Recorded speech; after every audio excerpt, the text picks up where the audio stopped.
Hey, I'm Darrian with Sleepface Finance here, and I am with, Alvin Ballard. and we're here to talk to you about investors alike and why is he interested in joining the Sleepface Finance group. So, what made you interested in investing? Well, I know the perks of it. Investing is for the long run, and it also would be good for. I don't have kids right now, but when I do have kids, they would be set on far as financial stability. Mm.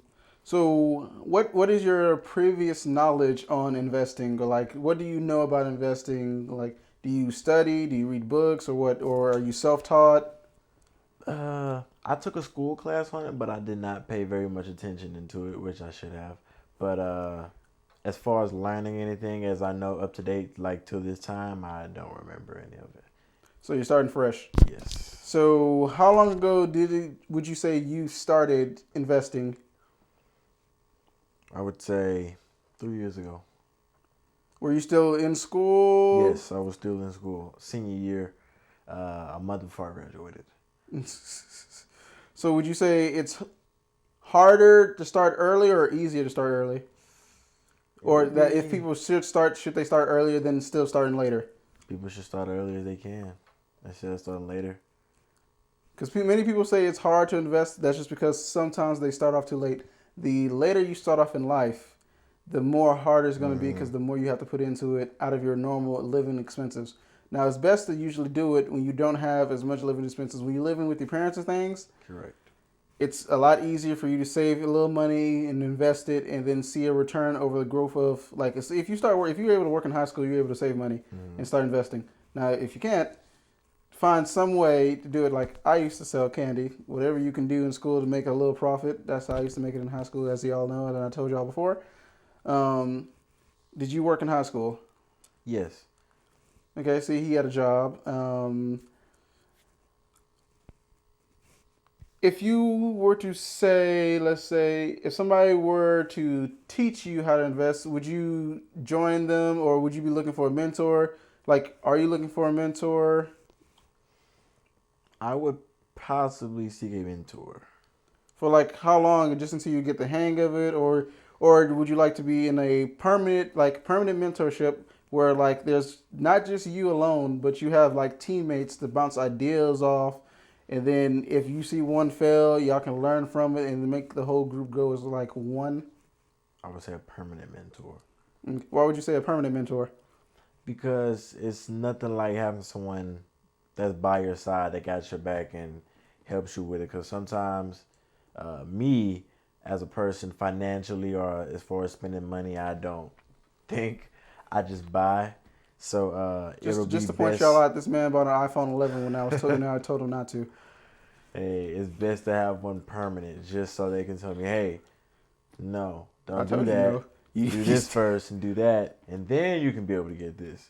Yeah. Or better yet, do that and then do that. So it's better for Yeah, me. most people don't know is the key to investing is not making outrageous purchases, doing everything in moderation and making sure everything is just at where you need it. It doesn't have to be too high. You don't need to always be trying to impress somebody, but you need to make sure things is okay enough for you. Does it do everything it does for you? You don't need anything that does anything more unless you do. Not everybody always wants to be an overachiever, and then most of the time when you try to overachieve, you end up failing. Correct. So, what investment apps do you use? Robinhood, and I'm just now starting on Acorns. Acorns, for those of you who don't know, is a app that you charge $1, but what it's worth, it rounds up your spare change into income at the end of the month or ever so, and then it invests your spare change in the stock market.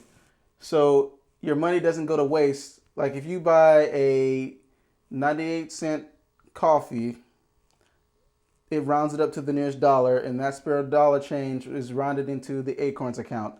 Then from there on, the Acorn spreads it out to different stock brokerages in order to start making a little bit of passive income. And there comes with different types of portfolios based on who you are, if you're a risk taker, if you're not, and it goes based off of that. I use it as a savings account, so I always know that I have savings coming in, and it always takes it out. As I said, people really shouldn't have a savings account. They should have multiple investment accounts that they can use that takes that money out of their normal everyday paycheck and spreads it out into the stock market. So that way you can at least use your money to work for you. That's what I suggest for me. I've been having Acorns for about a year, and I only pulled out money when there was an emergency, which I've had a lot of emergencies. So, but I've always used it as a savings account. Like I have an ordinary bank account, but most of my savings accounts are in brokerages. Like I have an Acorns account, I have a Robinhood account, I have a Webull account, I have a M1 Finance account. And each one I use for a different purpose. Nobody has to stick to specifically one brokerage. You can always have more than one. There's no rule to say that you can't. For those of you in the comments that do have questions, feel free to ask in the comments. When you make a lot of money off of investing into stocks, should you stop or should you keep going? For me personally, I would say keep going, because at a certain point, your level of spending wouldn't reach over a certain amount. Like even the most richest people couldn't spend, like they can spend billions and billions of dollars, but they don't have to. Your expenses would never reach the certain amount of money once you reach that certain peak. If you reach a peak of like, you can go through $1 billion in a year, depends on what you buy, but your average consumer is just gonna go to the store, buy groceries every day then. Now, if you're an overexpender that can't control your spending, then you should always try to find new ways. But I'm never gonna say stop. Use that chance to use the money that you did earn to find another source of income. I'm a firm believer in having more than one source of income. If you have a job, you should always have more than one. Have a side hustle. So that way you have more than one way to make money. Because let's say you go home early or they send you home, you lose that cash for the day. You can go pick up a job from one of your other jobs and still make money. Or if you make it a passive job, which there's a lot of ways to make passive income, which we will find out later on in the series, then you can still be doing your normal work and making a little passive income like you are with investing, which you do. Some people get every month, some people get bi-weekly. I get them monthly. So what made you interested in having me as a mentor? Because you're a guy who knows what he's talking about. You maybe sit down and try to talk to some other people. They're more like they don't want to teach. Mm-hmm. They're just more of a, I guess, straight to business. I can say they don't want to teach. Yeah. You know. For those of you that don't know in the comment, we do have an Instagram page, and I've asked people would they invest. A lot of people said no, which I don't see why. If y'all do have a inquiry about that, please put in the comments below, because investing is a simple way for you to make passive income and not have to work. If you had an option of working for the rest of your life or sitting back and working when you want, which would you choose? Working when I want. Yeah, I plan on maybe working one day a week. That's just me. 1 to 2 days, get you a little workout. I can do that and then go back home and enjoy my passive income and do what I like. I can go back to doing your passion. You can do your passion. If you like drawing, you have more time. Time is literally worth money, but time is also worth your happiness. If you're not happy going to do a 9 to 5 job, then it's not for you, and you need to find a way of doing what you like and making a profit out of it, or finding a way of making passive income to help assist you with your everyday living and make it a little bit lighter until your passive income catches up with your ordinary spending habits. Once your passive income reaches your ordinary spending habits, you really don't have nothing to worry about unless you drastically change your spending habits. But now if you always have a certain budget and follow that, and once your passive income reaches that certain budget, you should have no problems being able to live off of that.